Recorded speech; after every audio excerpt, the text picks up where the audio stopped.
Assalamualaikum warahmatullahi wabarakatuh. Berjumpa kembali dengan saya Sang Pendongeng. Untuk para pendengar Sang Pendongeng yang belum subscribe, silahkan di subscribe terlebih dahulu. Dan yang sudah subscribe, saya ucapkan banyak-banyak terima kasih karena sudah mendukung channel Sang Pendongeng agar lebih maju lagi dan lebih berkembang lagi. Kali ini saya akan membagikan sebuah kisah atau cerita yang dibagikan oleh sahabat Sang Pendongeng. Sebut saja namanya Roni. Ini tinggal di sebuah daerah. Kisah ini terjadi sekitar tahun 2000-an. Roni ini memiliki sahabat, sebut saja namanya Aldi. Dan Aldi ini 4 bersaudara, laki-laki semua. Dan adiknya Aldi ini bernama Rio. Aldi dan Rio ini jaraknya hanya beda 1 tahun. Dan bisa dibilang keluarga dari Aldi ini tergolong menengah ke bawah. Seperti itu. Dan orang tuanya Aldi ini, ayahnya sudah lama meninggal di saat Aldi ini masih duduk di bangku sekolah dasar. Jadi ibunya lah yang menjadi tulang punggung dalam keluarga tersebut untuk membesarkan keempat putranya. Dan pekerjaan dari ibunya Aldi ini sebut saja namanya Bu Siti. Bu Siti ini bekerja serabutan, apapun yang penting halal untuk menghidupi keempat putranya ini. Singkat cerita, di saat tanggal 17 Agustus atau biasa disebut dengan Agustusan seperti itu, setiap daerah pasti mengadakan perlombaan, berbagai macam perlombaan, dari mulai perlombaan anak-anak hingga perlombaan untuk orang dewasa, bahkan perlombaan untuk ibu-ibu ikut berpartisipasi dalam acara Agustusan. Dan kisah ini diawali di saat acara 17 Agustusan di kampung di mana Roni ini tinggal, Aldi ini tinggal. Diadakan acara pertandingan sepak bola antar kelurahan. Otomatis Aldi dan Rio serta Roni ini berantusias untuk mengikuti perlombaan sepak bola antar kelurahan ini. Namun saat itu Rio ini bingung karena dia tidak memiliki sepatu bola, dan sesungguhnya Aldi juga tidak memiliki sepatu bola. Namun saat itu Aldi ini dipinjami sepatu bola miliknya Roni. Seperti itu. Dan singkat cerita, Rio ini merengek kepada ibunya untuk minta dibelikan sepatu bola. Dan saat itu Bu Siti ini sempat bingung karena untuk membeli sepatu bola itu membutuhkan uang yang banyak bagi mereka, karena perekonomian mereka yang memang kondisinya sedang tidak baik. Sedangkan untuk besok bisa makan saja mereka sudah bersyukur. Dan saat itu Rio ini benar-benar meminta, merengek kepada ibunya agar dibelikan sepatu bola karena dia sangat ingin ikut lomba sepak bola. Saat itu akhirnya Bu Siti ini demi bisa membelikan sepatu bola untuk Rio agar bisa mengikuti pertandingan sepak bola, Bu Siti ini memutuskan untuk meminjam uang kepada, sebut saja namanya Bu Wahyuni, atau lebih mudahnya dipanggil Bu Yuni. Dan memang Bu Yuni ini terkenal orang yang suka meminjam-minjamkan uang seperti itu. Maka singkat cerita, Bu Siti ini pun datang ke rumah Bu Yuni dan menyampaikan niatnya untuk meminjam uang untuk membelikan sepatu Rio agar bisa mengikuti pertandingan sepak bola antar kelurahan. Dan akhirnya Bu Siti pun diberikan nominal yang sesuai dengan yang diminta oleh Bu Siti. Singkat cerita, Bu Siti ini pun segera pergi ke pasar dan membelikan Rio ini sepatu. Saat Rio pulang dari sekolah, Rio sangat senang karena melihat di tempat tidurnya sudah ada sepatu bola baru, dan hal itu membuat Rio semakin berantusias untuk mengikuti pertandingan sepak bola. Dan singkat cerita, pertandingan sepak bola itu pun berlangsung dan 17 Agustusan ini pun berlalu. Sekitar 2 bulan kemudian, Bu Yuni ini mendatangi rumahnya Bu Siti dan menagih kepada Bu Siti.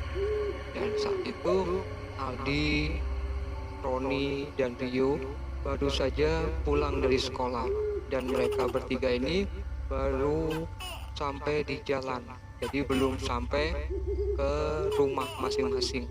Dan saat itu Aldi dan Rio serta Roni ini sempat terkejut melihat ibunya menangis di depan teras rumahnya memohon kepada Bu Yuni. Saat itu Bu Yuni berkata, "Mbak Siti, ini udah jatuh tempo ya.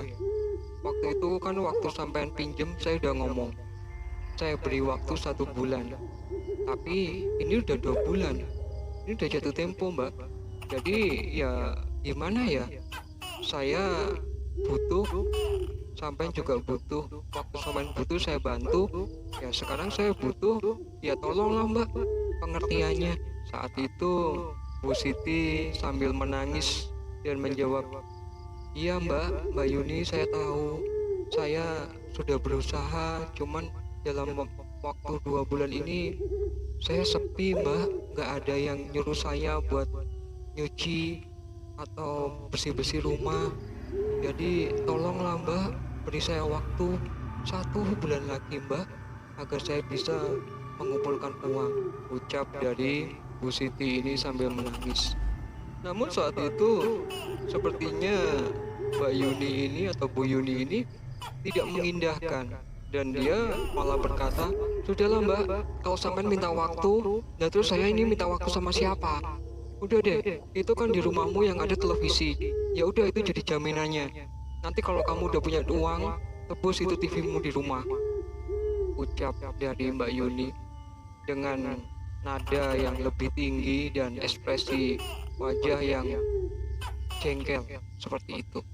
Dan saat itu Bu Siti ini sambil memegang kakinya Mbak Yuni ini berusaha untuk melarang, dan Bu Siti mengatakan bahwa itu TV hiburan satu-satunya untuk keluarga Mbak Siti. Perubahan keputusan dari Mbak Yuni ini untuk tidak mengambil televisinya. Singkat cerita, saat itu juga televisi milik Mbak Siti ini, Bu Siti ini diambil oleh Mbak Yuni dan dibawa pulang. Dan saat itu Aldi, Roni, dan Rio ini menyaksikan, dan hal itu menjadi pukulan terberat bagi Rio karena dia berpikir, Mbak Yuni ini kok tega banget, padahal memang ibunya benar-benar sedang tidak memiliki uang. Saat itu segeralah Roni ini pulang ke rumahnya, Aldi dan Rio pulang ke rumahnya. Saat itu Roni ini merasa kasihan melihat Bu Siti ini yang sampai menangis di depan terasnya memohon kepada Mbak Yuni tetapi tidak diindahkan. Akhirnya Roni ini pun berkata kepada ibunya, "Bu, itu kan aku punya celengan, boleh ya Bu aku pecah," kata dari Roni. Saat itu ibunya Roni bertanya, "Untuk apa Tole? Itu celenganmu kok dipecah? Katanya mau dibuat beli baju lebaran. Ini kan belum lebaran, kok mau dipecah?" tanya ibunya Roni. Dan saat itu Roni pun menceritakan kejadian yang dilihat saat itu. Akhirnya ibunya Roni ini pun berinisiatif untuk membantu Bu Siti yang sedang kesulitan seperti itu. Dan kebetulan keluarganya Roni ini bisa terbilang perekonomiannya menengah ke atas. Nah, ibunya Roni ini dan ayahnya memiliki beberapa toko grosir di wilayah tersebut. Maka singkat cerita, ibunya Roni ini datang ke rumah Bu Siti dan memberikan yang dibutuhkan oleh Bu Siti. Daripada nanti Bu Siti tidak enak, ibunya Roni ini berkata, ya nanti kembaliinnya pelan-pelan aja kalau ada. Kalau belum ada ya udah pakai aja dulu. Kurang lebihnya seperti itu. Hingga singkat cerita, semua itu bisa teratasi dan semua kembali normal hingga sekitar 2 tahun kemudian saat Aldi, Rio, dan Roni ini lulus dari SMA. Saat itu Roni diminta untuk tuanya melanjutkan sekolahnya ke perguruan tinggi. Sedangkan Aldi dan Rio ini pastinya tidak bisa melanjutkan sekolah untuk ke perguruan tinggi. Jadi mereka ini memutuskan untuk mencari pekerjaan. Singkat cerita, Aldi pun bekerja ikut dengan orang tuanya Roni. Sedangkan Rio sendiri dia bekerja di sebuah instansi sebagai cleaning service. Dan saat itu mereka berdua ini cukup untuk membantu perekonomian keluarganya, membantu perekonomian ibunya saat itu, dan mereka berdua pun bisa membantu untuk menyekolahkan kedua adiknya. Namun sepertinya Rio ini masih memiliki dendam kusumat kepada Mbak Yuni ini yang berapa tahun lalu sampai melakukan hal seperti itu dan membuat ibunya menangis. Mereka pun menjalani kehidupannya dan saat itu Rio ini masih mencari bagaimana caranya agar Rio ini bisa membalaskan sakit hatinya kepada Mbak Yuni, dan dia harus berpikir dia harus jadi orang kaya. Kalau dia sudah jadi orang kaya, maka Mbak Yuni ini tidak akan bisa meremehkan atau merendahkan ibunya lagi. Itu pikir dari Rio ini. Singkat cerita, suatu ketika Rio ini dimintai tolong oleh sahabatnya yang bekerja di instansi lain seperti itu. Dan saat itu Rio ini mengantarkanlah temannya ini tadi, sebut saja namanya Hadi. Hadi ini meminta agar Rio menemani ke suatu tempat, dan pastinya tempat itu tidak dikenal atau tidak diketahui oleh Rio. Sepanjang jalannya itu sisi-sisinya hutan semua, gelap karena posisinya malam. Dan saat itu ternyata Rio disuruh menunggu di sepeda motor, sedangkan Hadi ini masuk ke tengah-tengah hutan itu. Dan saat itu Rio berpikir, Hadi ngapain di tengah-tengah hutan itu? Emang di tengah hutan itu ada apaan sih? Karena ada rasa penasaran, maka Rio ini pun turun dari motornya dan mengikuti jalan setapak yang tadinya dilalui oleh Hadi. Dan ternyata di tengah hutan itu Rio ini melihat ada sebuah bangunan yang cukup megah, cukup mewah, dan di situ tertulis tulisan bank. Rio mulai berpikir, ini bank apa ya? Kok ada di tengah hutan? Dan kayaknya aku baru tahu. Dan saat itu karena Rio merasa aneh melihat ada bangunan bank di tengah hutan itu, dia pun mencoba masuk ke dalam bank tersebut. Namun Rio melihat ada keganjilan karena di bank yang sebesar itu, semegah itu, tidak ada satupun karyawan atau pengunjung seperti layaknya bank-bank lain. Saat itu dia merasakan bulu kuduknya berdiri. Dia merasakan merinding yang sangat pekat. Akhirnya singkat cerita Rio ini pun keluar dari gedung bank itu dan kembali ke sepeda motornya. Sambil dia menunggu Hadi, dia menyalakan rokok untuk mengusir jenuh. Dan singkat cerita, kurang lebih 30 menit kemudian, Hadi ini pun keluar dari hutan tersebut sambil membawa karung. Dan saat itu karung itu disuruh memegang oleh Rio dan Hadi ini motornya untuk menuju ke arah pulang, menuju ke arah rumahnya. Saat itu juga sepanjang perjalanan Rio berpikir, ini di dalam karung apa ya? Kok aneh? Karena hidungnya Rio ini mencium aroma rerumputan seperti itu. Terus Rio ini mulai berpikir, lagian Hadi ini ngapain malam-malam kok cari rumput? Setahuku dia tidak memelihara kambing atau sapi yang perlu dicarikan rumput. Lagi pula tidak wajar juga mencari rumput tengah malam. Batin dari Rio. Dan setibanya di rumahnya Hadi, Rio ini dipersilakan masuk, diajak makan, dan Rio mulai bertanya, sebetulnya apa yang dilakukan Hadi? Saat itu Hadi menceritakan bahwa dia baru saja mendatangi Bang Gaib untuk melaksanakan ritual, dan dari ritual itulah Hadi ini mendapatkan uang atau pinjaman dari Bang Gaib itu. Dan saat itu Rio berpikir, pinjam uang ke Bang Gaib, di bank yang nyata aja butuh jaminan, apalagi Bang Gaib. Dan saat itu Rio pun mulai bertanya, kalau pinjam di Bang Gaib itu apa perlu jaminan juga? Dan saat itu Hadi pun menjelaskan bahwa ternyata di Bang Gaib juga memerlukan jaminan. Dan saat itu Rio baru mengetahui bahwa yang dijaminkan ke bank itu adalah anaknya sendiri, anak kandungnya Hadi ini. Sehingga Hadi setiap bulan dia mendapatkan pinjaman dari Bang Gaib itu yang nominalnya cukup besar. Maka dari itu Rio ini mulai berpikir, enak juga ya kalau aku cuma ngandelin kerja jadi cleaning service, aku nggak bakal bisa kaya dan aku tidak bisa membalaskan dendamku kepada Mbak Yuni ini yang sudah membuat ibuku menangis. Singkat cerita, saat itu pun Rio pulang ke rumah, dan keesokan harinya Rio ini pun menceritakan hal tersebut kepada ibunya.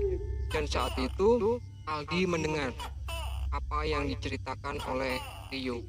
Maka sontak Aldi pun marah karena Aldi ini tergolong orang yang religius, taat dalam beragama. Saat itu Aldi berkata, "Yo, kamu nggak usah macam-macam. Itu hal musyrik. Nggak usah ngikutin kayak gitu. Lagi pula siapa yang kamu mau tumbalin? Jangan aneh-aneh. Udah kerja cari yang halal," ucap dari Aldi. Kemudian Aldi pun pergi meninggalkan Rio, ibunya, dan kedua adiknya. Aldi segera menuju ke tempat pekerjaannya yang bukan lain di pasar. Dan saat itu terlihat sekali Rio murung dan dia berpikir, benar juga. Lalu kalau aku mau ngikutin pinjam di Bang Gaib itu, siapa yang bakal aku tumbalin?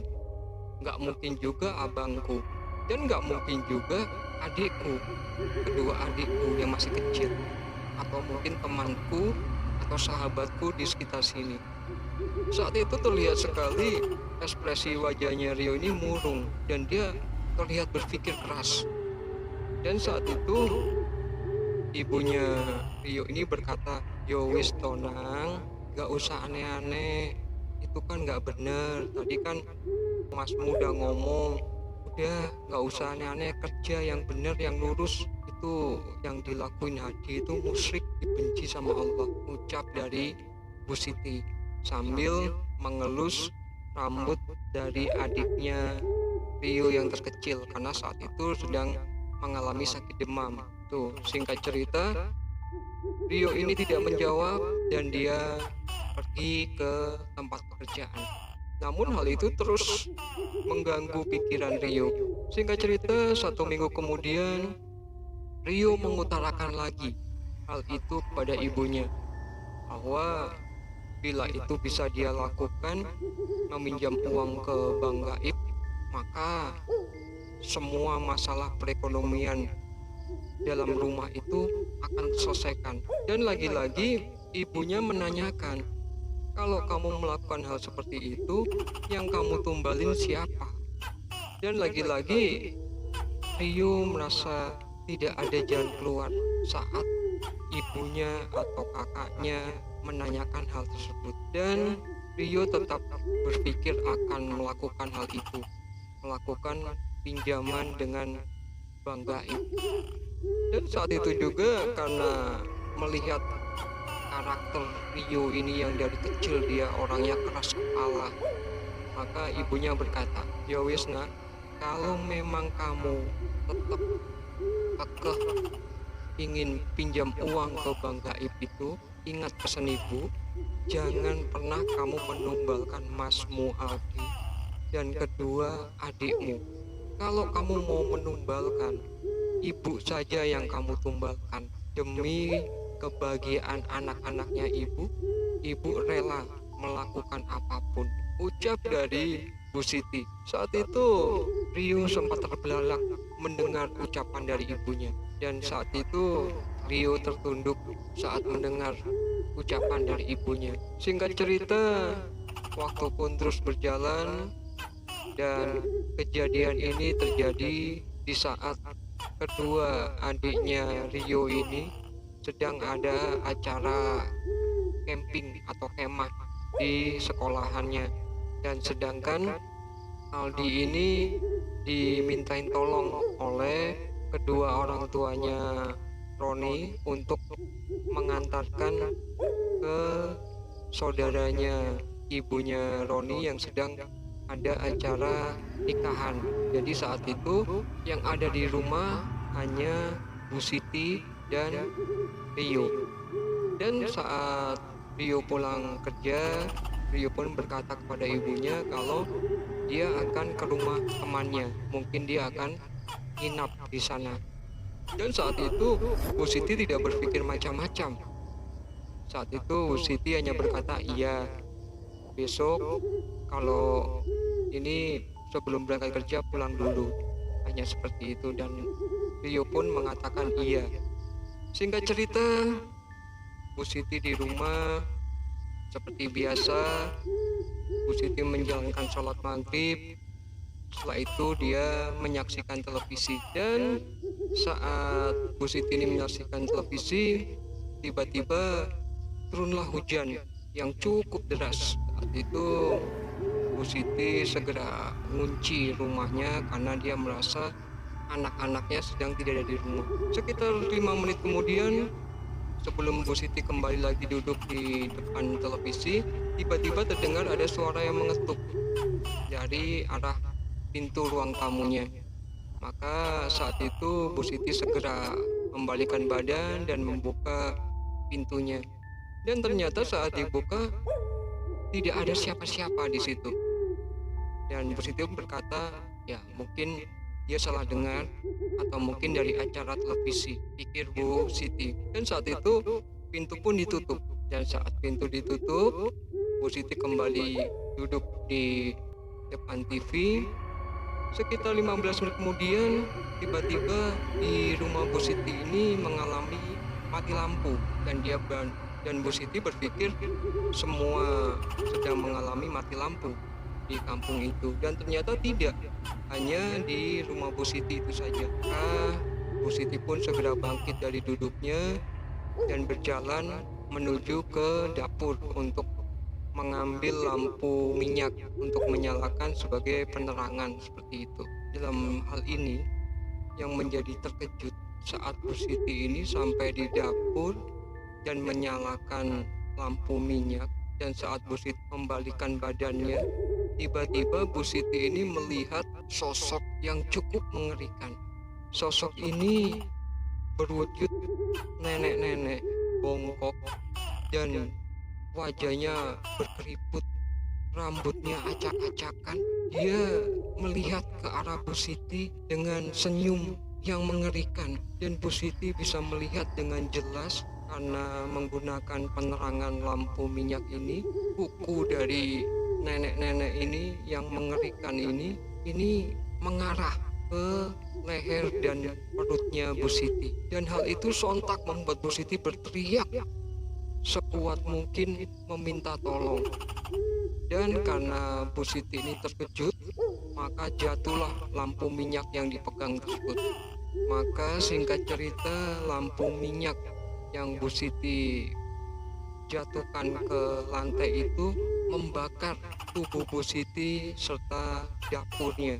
Dan saat itu warga cukup panik, cukup bingung karena mendengar teriakan Bu Siti, dan juga warga juga melihat ada kobaran api di dapur rumah Bu Siti ini. Dan saat itu warga pun berduyun-duyun datang untuk menolong Bu Siti. Saat itu karena kondisinya hujan dan juga alat untuk memadamkan itu masih manual menggunakan air, ember dan seadanya yang penting bisa padam.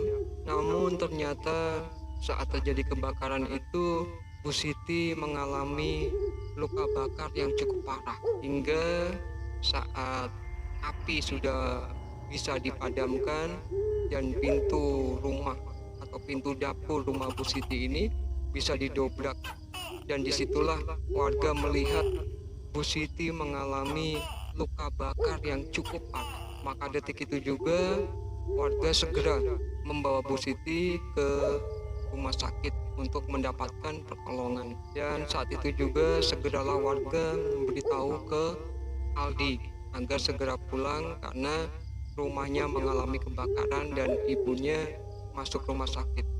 Singkat cerita, Aldi pun segera ke rumah sakit untuk melihat kondisi ibunya. Namun sungguh disayangkan, setibanya Aldi di rumah sakit, saat itulah Bu Siti menghembuskan nafas terakhirnya dan meninggal dunia.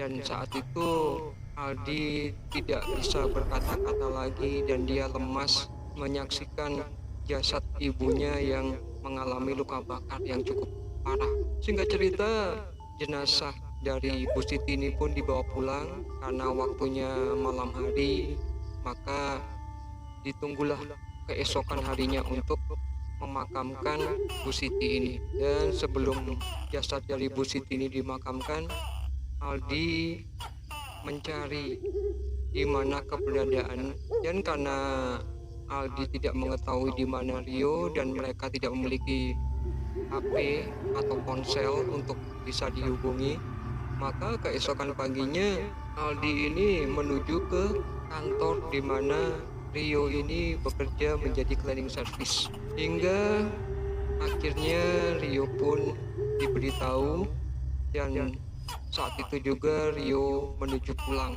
ke rumah. Dan saat setibanya Rio ini di rumah, menangis sejadi-jadinya sambil memeluk jasad Bu Siti. Dan Rio berulang kali mengatakan, "Bu, maafin aku ya Bu, Bu, maafin aku Bu, maafin aku Bu, bukan niatku kayak gini Bu, maafin aku," ucap dari Rio sambil menangis memeluk jasad ibunya yang terbujur kaku di hadapannya. Saat itu warga berpikir itu hal yang wajar yang dilakukan seorang anak kepada orang tuanya saat orang tuanya meninggal, karena sebagai anak seringkali membuat kesalahan kepada kedua orang tuanya, dan hal itu tidak dijadikan permasalahan.